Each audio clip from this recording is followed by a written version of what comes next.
नमस्कार साथियों, मैं वंदना पांडे द्विवेदी क्लासेस में आपका स्वागत करती हूँ।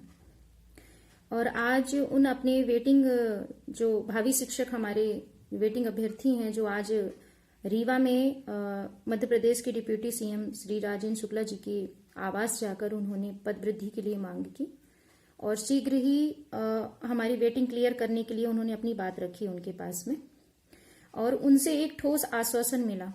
वैसे तो अभी तक हमें आश्वासन ही मिलता आया है, लेकिन इस बार जो उनसे बात हुई है उसमें ऐसा कह सकते हैं कि इनके बातों में हम विश्वास कर सकते हैं, क्योंकि हमारे साथियों ने उन्हें जिस पीड़ा को हम झेल रहे हैं उस पीड़ा से उनको अवगत कराया और उन्होंने बताया कि हम करीब 1.5 साल से अपने हक की मांग के लिए दर दर भटक रहे हैं और हर बार हमें केवल आश्वासन मिलता है, इसके अलावा और कुछ नहीं।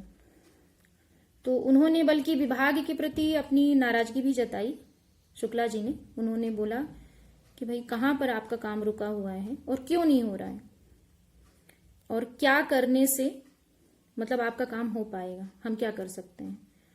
तो हमारे साथियों ने बताया कि यदि आप मंत्रालय में और शिक्षा विभाग में जो वैकेंसीज खाली हैं करीबन 58,000 पोस्ट समथिंग 60,000, यदि उस पे आप हमारे लिए इतनी अनुशंसा कर दें तो हमारी वेटिंग क्लियर हो सकती है, जिसके लिए उन्होंने बोला है कि और 20 तारीख के लिए उन्होंने ये भी बताया कि 20 तारीख को हमारी वैलिडिटी खत्म हो रही है हमारे सिलेक्शन टेस्ट की और इसके बाद में हम कुछ भी नहीं कर पाएंगे। तो उन्होंने इस 20 फरवरी को उन्होंने मेंशन किया, बहुत अच्छे से बहुत पोलाइटली उन्होंने बात सुनी और एक जो आश्वासन दिया तो उसमें ऐसा हम कह सकते हैं कि जरूर इससे हमें आगे चल के एक अच्छी खबर मिल सकती है। यदि उन्होंने हमारा रिकमेंडेशन भी कर दिया, थोड़ी भी सिफारिश कर दी यदि, तो हो सकता है कि 10 या 15 दिन के अंदर वेटिंग क्लियर हो जाए और जो वेटिंग लिस्ट रुकी हुई है उस लिस्ट को भी डीपीआई जल्द से जल्द जारी कर दे। क्योंकि एक्चुअली है क्या कि जब आप किसी नेता और अभिनेता से नेता से मिलते हैं तो उन्हें अपनी बात समझाने का भी एक ट्रिक होता है, क्योंकि उन्हें तो मालूम नहीं विभाग के बारे में कोई जानकारी, उन्हें तो ये भी नहीं मालूम कि आप कौन हो। हालांकि बात उन तक तो पहुंच गई, क्योंकि 1.5 सालों से जो चल रहा है तो ऐसा नहीं है कि उन तक बात नहीं पहुंची है, उन तक बात पहुंच गई है। लेकिन उनके पास अपनी बात रखना और उस बात को क्लियरली एक्सप्लेन करना पॉइंट टू पॉइंट, क्योंकि उनसे ज़्यादा बात करने का तो हमारे पास टाइम रहता नहीं है। हमें कम शब्दों में और अपने काम की बात रखनी है ताकि वो कम शब्दों में हमारी चीज़ों को, हमारी व्यथा को बहुत जल्दी समझें, उन्हें ये भी समझ में आ जाए कि हम हैं कौन, उन्हें ये भी समझ में आ जाए कि हम चाहते क्या हैं, उन्हें ये भी समझ में आए कि हमारा काम कहाँ पर रुका हुआ है और उन्हें ये भी समझ में आए कि हम उनके पास क्यों आए हैं। तो आज हमारे साथियों को मैं बहुत बहुत धन्यवाद कहना चाहूँगी और बधाई देना चाहूँगी कि उन्होंने इतना प्रयास किया हमारे लिए।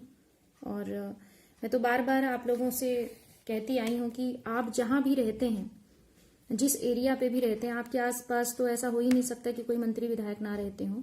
ऐसे आप कुछ लोगों की टीम ले जाकर हर मंत्री से अपनी बात रखें, ज्ञापन सौंपें, उनसे अपनी पीड़ा जाहिर करें। और सबसे इम्पोर्टेंट बात कि जब आज शुक्ला जी के पास में हमारी वेटिंग बहनें गई तो दंडवत हो गई और दंडवत देखकर उन्होंने दुख भी महसूस किया। उन्होंने तुरंत बोला कि नहीं नहीं, आप उठिए, आप खड़े होकर बात करिए, ये ऐसा अच्छा नहीं लग रहा है, आप खड़े होकर बात करिए। तो उन्हें कहीं ना कहीं तो ये पीड़ा हुई कि आज हमारी बहनें अपनी पीड़ा रखने के लिए उन्हें दंडवत होना पड़ रहा है। मतलब एक पुरुष के सामने जो एक पद पे है और उनके सामने महिलाएं नीचे बैठ रही हैं, तो मैं एक महिला होकर भी मतलब दुख, इमोशनल हो जाता है इंसान, मतलब दुख होने लगता है कि क्या स्थिति बना दी गवर्नमेंट ने। आज हमें एक याचक की तरह हाथ जोड़कर विनती करनी पड़ रही। क्या गुनाह किया है हमने? कुछ हमसे गुनाह हुआ है क्या? हमसे बस गुनाह यही हुआ है कि हमने शिक्षा ले ली, कठिन परिस्थितियों के होते हुए भी हम आगे निकल गए। हमारा गुनाह फिर ये है कि हम परीक्षा में बैठे, हमारा गुनाह ये है कि हमने एलिजिबिलिटी टेस्ट निकाला, हमारा गुनाह ये है कि हमने सिलेक्शन टेस्ट निकाला, और सबसे बड़ा गुनाह जो हम वेटिंग में आ गए। और उससे भी बड़ा गुनाह है कि गवर्नमेंट के पास में पोस्ट होते हुए भी आज उनसे हमें हाथ जोड़ना पड़ रहा है। ये हमारा गुनाह है। लेकिन क्या करें, फ्यूचर में यदि आपको अपना फ्यूचर ब्राइटनेस करना है तो उसके लिए सब करना पड़ेगा। और मेरा निवेदन है कि बहुत जल्द भोपाल में एक बार फिर आंदोलन का आगाज होगा। मुझे और हमारी सभी वेटिंग शिक्षकों की टीम को सभी का सहयोग चाहिए।